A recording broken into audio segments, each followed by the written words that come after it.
Hello everyone, कैसे हैं आप सब। तो पिछले क्लास में हम लोग क्या देखे थे, पीएच स्केल के बारे में पढ़े थे कि पीएच होता क्या है। ठीक है, बेसिकली हम लोग क्या देखे थे कि पीएच एक स्केल है जो 1909 में साइंटिस्ट जो थे उन्होंने क्या किया था, उसका डिस्कवरी किया था, जिसमें ये बताया गया था उस स्केल से कि यदि कोई एसिड है तो कितना ज्यादा एसिडिक है और यदि कोई बेस है तो कितना ज्यादा बेसिक है। वो concentration of H plus ion के रिस्पेक्ट में हम लोग पीएच फाइंड आउट करते थे। और पीएच जो था वो क्या था बेटा, आपका इनवर्सली प्रोपोर्शनल था किसका, कॉन्सेंट्रेशन ऑफ H प्लस, यानी कि जितना ज्यादा वो स्केल कहां से कहां तक था आपका 0 से लेकर के 14 तक वो स्केल था। कहां से कहां तक, 0 से लेकर के 14 तक। जो 7 वाला जो स्केल 7 वाला जो पॉइंट आता था वहां पे क्या था, वो न्यूट्रलिटी को शो करता था।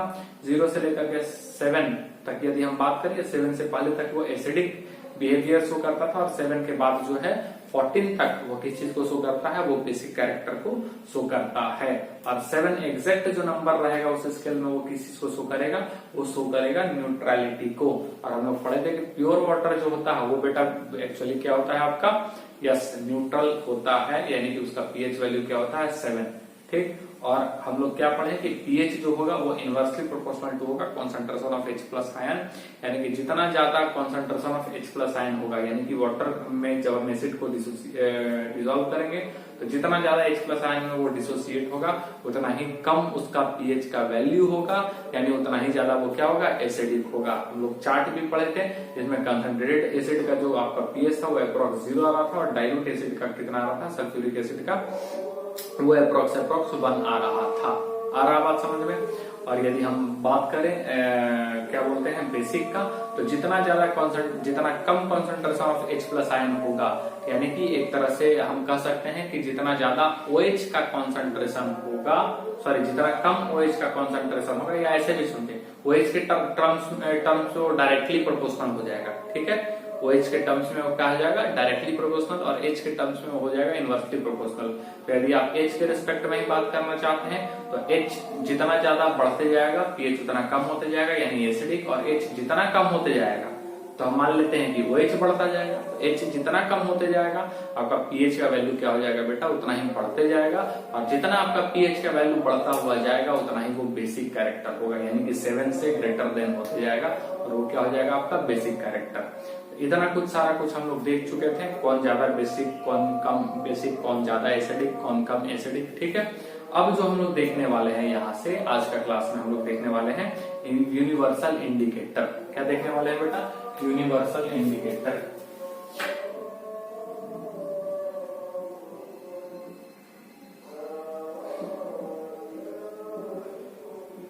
ठीक है, यूनिवर्सल इंडिकेटर। बेसिकली इंडिकेटर तो कई तरीके के होते हैं। ठीक है, इंडिकेटर मतलब जो इंडिकेट करता हो कि ये एसिड है या फिर बेस है। ठीक है, जैसे कि हम लोग किसके बारे में पढ़े थे, हम पढ़े थे लिटमस पेपर के बारे में। ठीक है, तो 2 टाइप का लिटमस पेपर आपका था अपने पास, एक था ब्लू और एक था रेड। तो यदि हम लोग ब्लू वाले को डालते थे एसिड में तो रेड में कन्वर्ट हो जाता था।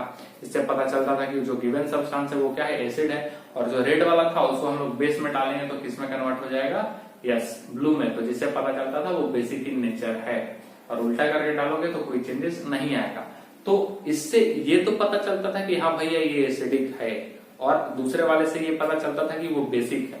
लेकिन कितना ज्यादा एसिडिक है या कितना ज्यादा बेसिक है ये नहीं पता चल पाता था। ठीक है, लेकिन ये जो आपका यूनिवर्सल इंडिकेटर है वो इस चीज को इंडिकेट करता है कि कोई जो सब्सटेंस है, कोई जो कंपाउंड है जो आपका सॉल्यूशन दिया है वो कितना ज्यादा एसिडिक है, और यदि बेसिक है तो कितना ज्यादा बेसिक है। एक तरह से हम लोग डाई का मतलब क्या होता है बेटा, कलर। तो कलर के मदद से ये जो यूनिवर्सल इंडिकेटर होता है वो कई सारे डाई का एक प्रकार से मिक्सचर होता है। और जब हम लोग उसको क्या करते हैं, जब हम लोग डिफरेंट पीएच में उसको जब हम लोग डालते हैं तो वो डिफरेंट कलर को शो करता है, जिससे हमें ये पता चलता है, मतलब ये कलर के लिए पहले से फिक्स है कि पीएच ये होता है, ये कलर के लिए पीएच फिक्स है कि ये होता है, मतलब यूनिवर्सल जो आपका इंडिकेटर है उसके लिए ये कलर का फिक्स है कि ये होता है। तो जिस प्रकार का कलर अपने को नजर आता है, जैसे रेड हो गया तो रेड हो गया मतलब एसिडिक, एकदम ब्लड रेड हो गया मतलब वो क्या हो जाएगा आपका बहुत ज्यादा एसिडिक हो जाता है, डार्क रेड वगैरह। ठीक है, आया बात समझ में। और यदि पर्पल कलर का आ जाए तो उसको हम लोग क्या मान करके चलते हैं कि उसका वैल्यू क्या है पीएच का, 14, यानी कि बेसिक नेचर है। यानी कि डिफरेंट डिफरेंट टाइप्स का कलर दिया हुआ है, आपके टेक्स्ट बुक में भी मिलेगा, जिसमें कि ये समझ में आता है कि उस कलर से उसका पीएच वैल्यू क्या हो जाएगा बेटा, कितना होगा। बेसिकली ये है यूनिवर्सल इंडिकेटर का, ठीक है। कई सारे डाई से मिलकर के बना हुआ है, पहले ही बताया, और उससे ये पता चल जाता है कि कोई एसिड कितना ज्यादा एसिडिक है और कोई बेस कितना ज्यादा बेसिक है। आई बात समझ में। तो एक ये चीज हो गया। अब जैसे कि हम लोग कुछ देखेंगे यूनिवर्सल इंडिकेटर के बारे में ही कि कौन सा चीज कितना पीएच को शो करता है, यानी पीएच और साथ ही साथ कलर, ठीक है। हम क्या लिख रहे हैं यहाँ पे, पीएच और साथ ही साथ इसका कलर, ठीक है, यानी कि किस पीएच में, ठीक है, किस पीएच में कौन सा कलर को शो कर रहा है, ठीक है, किस पीएच में कौन से कलर को शो कर रहा है, ये चीज हम लोग यहाँ पे देखेंगे। तो जैसे हम लोग नंबर कर देते हैं 0 1 2 3 4 5 6 7, ठीक है, 0 1 2 3 4 5 6 7, ठीक है, और उसके बाद 8 या 7 इधर रहने देते हैं, और फिर से यहाँ एक हम बना देते हैं, ये हो जाएगा बेटा आपका पीएच और ये हो जाएगा आपका कलर, ठीक है, कलर। तो यहाँ पे 7 के बाद हम लोग क्या ले लेंगे, 8 9 10 11 12 13 और 14, ठीक है। अब 0 वाला जो कलर होता है, 0 वाला जो कलर होगा, यानी कि 0 जो पीएच होगा वो कब होगा, जब इस इंडिकेटर का जो कलर है वो डार्क रेड आएगा, ठीक है, डार्क रेड यदि आता है तो इसको क्या माना जाता है, 0। और इसमें 1 और 2 अप्रोक्स रेड में भी कई तरीके के रेड होते हैं, ब्रिक रेड होता है, ब्लड रेड होता है, और तरह तरह का जो रेड होता है। तो उसमें अब इसमें तो इतना डिटेल में नहीं है कि कौन सा एक्चुअल है, एक्चुअल में हमें भी यदि पहचानने बोले तो हो सकता है कि हम लोग भी उतना ज्यादा डिटेल में ना पहचान पाए, देख करके सिंपली कि ये कितना कौन सा रेड है, ठीक है। हाँ भाई रेड कलर नजर आता है, हम लोग क्या करते हैं, भाई रेड है। हाँ, कुछ लोग जो है एकदम डिटेल्ड में एनालिसिस करके देख के बता देंगे, हाँ भाई ये रेड में भी ये रेड है, पिंक में भी ये पिंक है, ठीक है, ब्लू में भी ये ब्लू है, ठीक। लेकिन जनरली हम लोग क्या बोलते हैं, ब्लू है, रेड है, ग्रीन है। आराम बात समझ में क्या बोलना चाह रहे हैं, आई थिंक आप समझ रहे होंगे, ठीक। तो ये रेड है, और जो 2 है पीएच, यानी उसके लिए भी कौन सा कलर आता है आपका, रेड शो ही होता है, ठीक है। और यदि हम 3 4 के लिए जाए तो ऑरेंज रेड और ऑरेंज, यानी थोड़ा सा कलर जो है ऑरेंज रेड की तरफ जाता है, और ये किसकी तरफ जाता है बेटा, रेड की तरफ जाता है, ठीक है। ऑरेंज रेड और ये हो जाएगा ऑरेंज, ये कैसा हो जाएगा आपका, ऑरेंज की तरफ हो जाएगा, ठीक है। और 5th वाला बात करें तो ऑरेंज येलो ग्रीनिश येलो, ठीक है, इसका हो जाएगा ऑरेंज येलो, ठीक है, इसका ग्रीनिश येलो, ठीक है। और 7th वाले का हो जाएगा आपका I think green, yes green, ठीक है। यानी थोड़ा सा कलर में क्या होते जाएगा, चेंजेस आते जाएगा। यदि हम 8th का बात करें तो हो जाएगा ग्रीनिश ब्लू,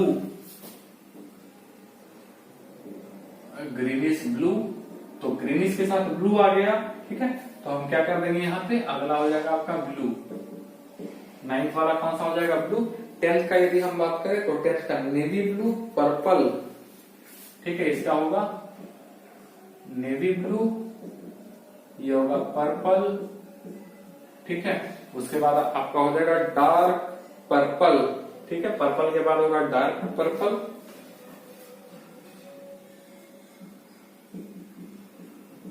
ठीक है। इसका हो जाएगा आपका वॉयलेट, और इसका भी हो जाएगा वॉयलेट। आया बात समझ में। तो ये थोड़ा सा जो है ये आपका क्या है कि यूनिवर्सल इंडिकेटर में कौन सा कलर शो कर रहा है, और उस कलर के मुताबिक ये पता चल जाएगा कि उसका पीएच क्या है। यदि आपका पीएच 0 1 2 3 आ रहा है, मतलब कि हाईली एसिडिक में है। ऊपर से यदि 0 और 1 आ गया तब तो वो स्ट्रॉन्ग एसिड है, एक तरह से कंसंट्रेटेड एसिड वो माना जाता है, ठीक है। आपका क्लियर है। और यदि ये इस प्रकार से यदि कलर आया पर्पल वॉयलेट, ठीक है, purple navy blue dark purple, तो उसको हम लोग क्या कंसिडर करेंगे, बेसिक कंसिडर करते हैं। आया बात समझ में, क्लियर है। अब आगे यदि हम थोड़ा सा जाते हैं समझते हुए, तो अब हम लोग जो अब अपने को जो देखना है वो importance of pH in everyday life. Importance of pH in everyday life, ये बेसिकली क्या है समझना जरा सा, हमारे डेली लाइफ में पीएच का क्या महत्व है। पिछले क्लास में थोड़ा सा हम इंडिकेट किए थे एक्वाटिक एनिमल्स एंड प्लांट्स को लेकर के कि जब एसिड रेन होता है तो जो पीएच होता है वाटर का वो क्या होता है, एसिडिक होता है। उसमें सल्फ्यूरिक, थोड़ा सा कार्बनिक एसिड, थोड़ा सा सल्फ्यूरिक एसिड, थोड़ा सा डाइल्यूट ही रहते हैं बेसिकली, ठीक है। नाइट्रिक एसिड थोड़ा बहुत उसमें पाए जाते हैं, तो उसको हम लोग सल्फ्यूरस एसिड, ठीक है, नाइट्रिक एसिड, कार्बोनिक एसिड, इस प्रकार का एसिड जो है किसमें पाया जाता है, आपका एसिड रेन में होता है। बेसिकली होता क्या है कि गाड़ी से जो कार्बन डाइऑक्साइड निकलता है वो वाटर के साथ मिलकर के कार्बोनिक एसिड बना देता है, सल्फर डाइऑक्साइड मिलकर के क्या बना देता है, सल्फ्यूरिक एसिड बना देता है, नाइट्रोजन डाइऑक्साइड मिलकर के क्या बना देता है बेटा, नाइट्रिक एसिड बना देता है।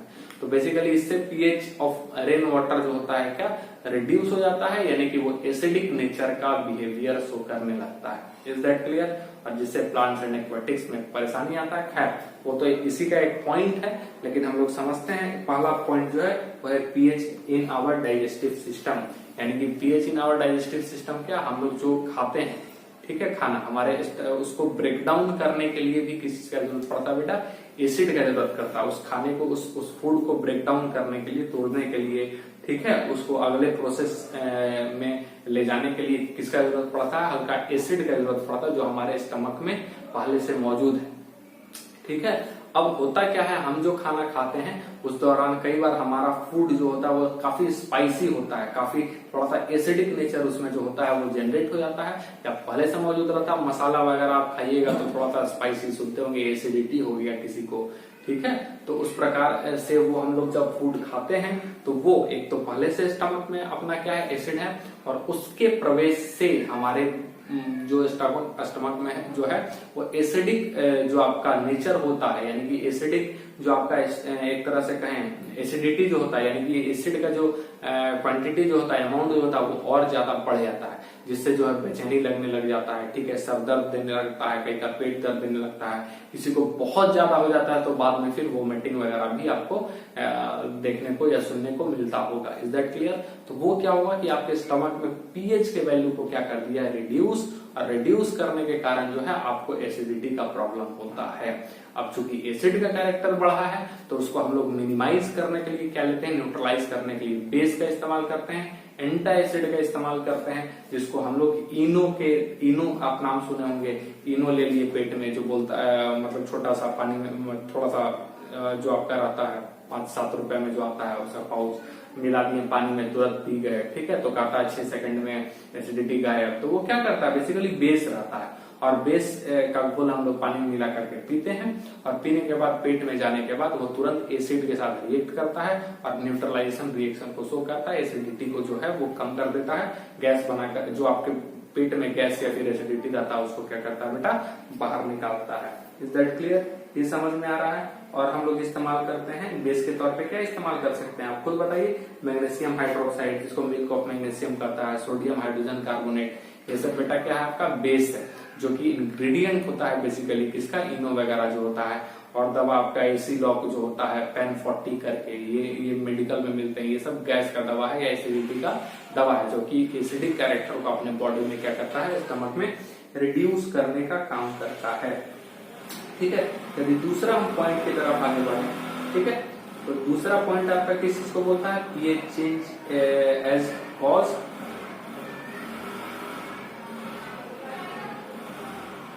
जस्ट अवे, ठीक है।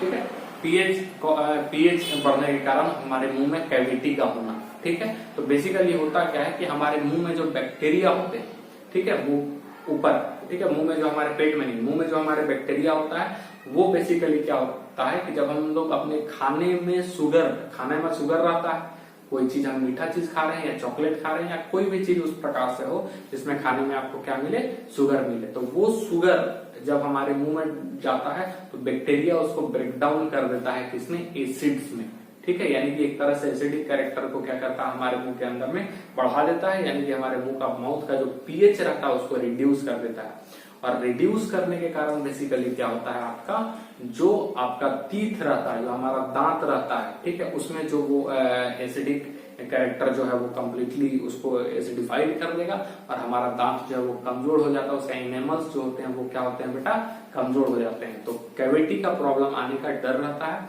जिससे यानी कि एक तरह से कहें कि कैविटी हो जाता है बहुत ज्यादा इस प्रकार से होने से, और जिससे फिर हमें डॉक्टर के पास जाना पड़ता है, डेंटल केयर में हमें जाना पड़ता है। आ रहा बात समझ में? और उसके लिए अच्छा उपाय क्या है बेटा कि रात में सोने से पहले एक तो सुबह उठ करके हम कुछ खाने से पहले ब्रश करें और रात में सोने से पहले एक बार हम और ब्रश करें। तो ये कम से कम आपके दांत को जो है वो बचाए रखेगा, ज्यादा दिन तक चलेगा। और यकीनन जो दांत का दर्द होता है वो बहुत खतरनाक होता है। तो भगवान से मनाइए कि ना हमको ना आपको कभी दांत का दर्द जो है वो झेलना पड़े, सहना पड़े, या फिर किसी और को भी ऐसा दिन ना देखना पड़े। सब लोग अपने दांत का, अपने बॉडी का पूरा पूर्णतः ख्याल रखें, ठीक है। तो तीसरा पॉइंट जो है यानी कि जो आपको देखने को मिलेगा और soil pH and plant growth, ठीक है, soil pH and plant growth. तो बेसिकली देखा क्या गया है कि पीएच बढ़ने पर सॉइल के फर्टिलिटी पे भी असर पड़ता है, सॉइल के फर्टिलिटी पे असर पड़ता है, ठीक है। और कई जगह पीएच बढ़ने पे plants, aquatic plants and animal पे भी फर्क पड़ता है। जी हाँ, अब ऐसा कुछ आप समझ लीजिए कि किसी वजह से जो आपका सॉइल का जो सॉइल जो यानी कि अपना खेती करने के लिए, फार्मिंग के लिए जो अपना सॉइल का जो पीएच चाहिए, जितना ज्यादा न्यूट्रल हो उतना बेहतर होता है, ठीक है। लेकिन सॉइल का जो कुछ ना कुछ एक पीएच मतलब कि चाहिए होगा जो उस एनवायरनमेंट में उस प्लांट को जो है अच्छा ग्रोथ कर सके। लेकिन किसी वजह से उसका उस मिट्टी का जो है, उस सॉइल का जो है वो पीएच रिड्यूस हो जा रहा है, या फिर किसी कारण से उस सॉइल के पीएच जो है वो किसी कारण से बढ़ जा रहा है। तो इससे क्या हो रहा है, इससे जो है वो इनबैलेंस हो जा रहा है एक प्रकार से उसका पीएच, और फर्टिलिटी में जो है वो परेशानी आएगी, यानी उसकी फर्टिलिटी क्या हो जाएगा बेटा, रिड्यूस हो जाएगा, ठीक है, जिससे खेती अच्छा से नहीं हो पाता है। या कभी कभी जो है वो एसिड रेन भी इसका कारण हो जाता है, ठीक है। पानी का बूंद जो है आपके जमीन पे पड़ा तो एसिड रेन था, एसिड था उसमें, और एसिडिक कैरेक्टर होने के कारण जो है वो सॉइल के पीएच को रिड्यूस कर देता है। और उसको बचने के लिए, जिससे खेती अच्छे से नहीं हो पाता, और उससे बचने के लिए हम लोग क्या करते हैं, हम लोग क्या करते हैं अपने मतलब कि फर्टिलाइजर जब इस्तेमाल करते हैं तो वो बेसिक नेचर का, अल्कलाइन नेचर का इस्तेमाल करते हैं। Is that clear? तो बेसिक जो है वो एसिड को क्या करेगा बेटा, न्यूट्रलाइज कर देता है। बात समझ में आया?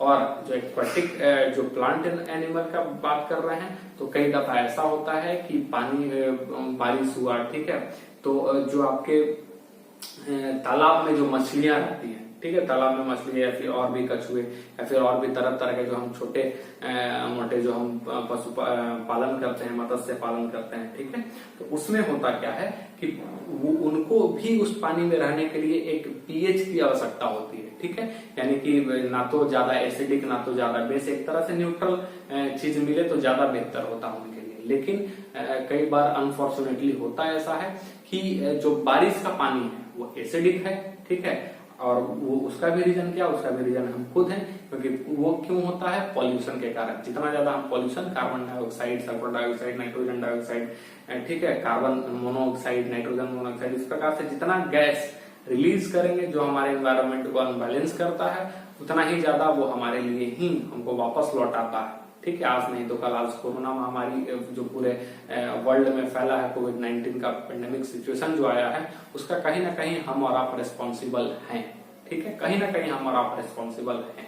इस एनवायरमेंट के साथ आप जितना छेड़छाड़ कीजिएगा उतना ही ये उसको बैलेंस करने के लिए, क्योंकि ये सारा चीज तो नेचर का है, तो नेचर के साथ यदि आप खिलवाड़ कीजिएगा तो नेचर भी उसको बैलेंस करने के लिए कुछ ना कुछ उलट पुलट करता है और उसके बाद सारा कुछ बैलेंस कर देता है। तो जो तबाही एक तरह से जो आया है वो नेचर अपने तरफ से सारी चीजों को बैलेंस कर रहा है, ठीक है, कहीं ना कहीं उसमें हमारे ही कारण वो ऐसा हो रहा है, और आगे भी जब भी ऐसा होगा तो उसमें ह्यूमन के कारण ही वो होगा, ठीक है, ह्यूमन के कारण ही होगा, ह्यूमन एक उसका रीजन होगा। खैर, तो हम लोग कहाँ पे थे, एक्वेटिक प्लांट एंड एनिमल्स पे। तो जैसे बारिश का पानी हुआ, बारिश का पानी क्या हुआ, तालाब में आया, तालाब में मछलियां रहती हैं, पीएच वो क्या कर दिया बेटा, रिड्यूस कर दिया, तकरीबन 5 to 5.6 आ जाता है पीएच वाटर का। जिसके कारण वो एसिडिक कैरेक्टर हो जाता है, और एसिडिक कैरेक्टर होने पे वो क्या करता है, जो उसमें मछलियां रहती हैं, जो कछुए रहते हैं, उसमें वो ज्यादा देर तक जिंदा नहीं रह पाते हैं और फिर उनकी मौत हो जाती है। तो ये बड़ा ही एक बैड इफेक्ट जो है वो देखा जाता है किस पे, एक्वाटिक प्लांट्स एंड एनिमल पे। Is that clear? Aquatic plants and animal पे, ठीक है।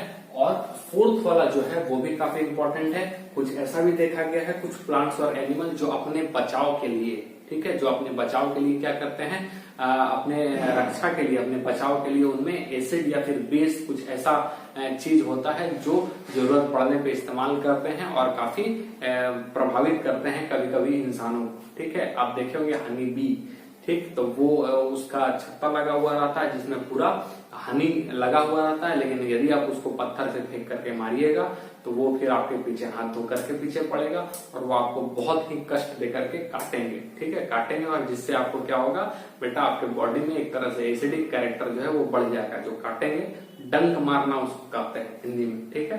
तो अपने स्टिंग से उसको क्या करेंगे, चुभोएंगे एसिड आपके हाथ में, आपके गाल में, ठीक है। तो जिससे क्या होगा, पूरा हो सकता है रेड पूरा हो जाएगा, पूरा रेडनेस आ जाएगा आपके स्किन पर, पूरा लाल हो जाएगा, फूल जाएगा, ठीक है। और हो सकता है कि आपको तुरंत ट्रीटमेंट के लिए हॉस्पिटल में भी जाना पड़े। यस, इतना ज्यादा वो खतरनाक होती है। एक आध काट लिए तब तो ठीक है, लेकिन मधुमक्खी का पूरा झुंड आपके पीछे पड़ गया, भगवान ना करे कभी ऐसा हो, तो फिर आपको तुरंत इमीडिएट आपको कहाँ जाना पड़ेगा, हॉस्पिटल में जाना पड़ेगा उसका एंटीडोज लेने के लिए, यानी कि जस्ट एक तरह से बेसिक इंजेक्शन लेने के लिए, जिससे वो क्या हो जाएगा बेटा, न्यूट्रलाइज हो जाएगा। उसी प्रकार से कुछ वैसे भी पेड़ होते हैं जिसमें छोटे छोटे स्टिंग्स निकले हुए रहते हैं, ठीक है। इस प्रकार से यदि उसका क्या है, ये इस प्रकार से यदि है तो उसमें छोटे छोटे इस प्रकार से जो है वो स्टिंग निकले हुए रहते हैं, जिसमें यदि आप पकड़ने जाइएगा पकड़ने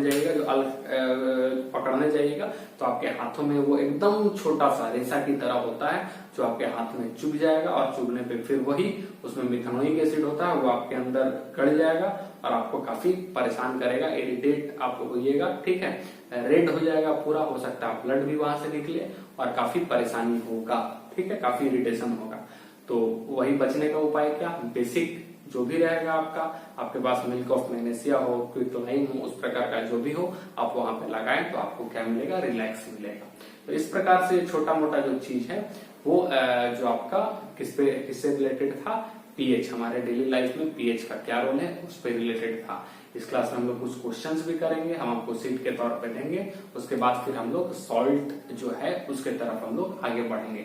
सॉल्ट के बारे में देखेंगे, सॉल्ट होता क्या है, हालांकि पहले भी पढ़ चुके हैं, लेकिन बनता कैसे है, क्या उसका रीजन है, क्या फॉर्मूला वगैरह है, क्या नाम उसका कैसे कैसे होता है, साथ ही साथ और भी मोस्ट कॉमन सॉल्ट और कौन कौन से सॉल्ट होते हैं उसके बारे में डिटेल से जानेंगे, उसका एप्लीकेशन जानेंगे, उसका प्रॉपर्टीज जानेंगे, उसका किस तरीके से हम लोग उसको प्रिपरेशन यानी एक तरह से प्रिपेयर करते हैं उसके बारे में हम लोग जानेंगे। तो चलिए ठीक है, आई होप आज आपने आज का सेशन एंजॉय किया होगा, मेरी बातों को अच्छे से समझ में आया होगा, ठीक है।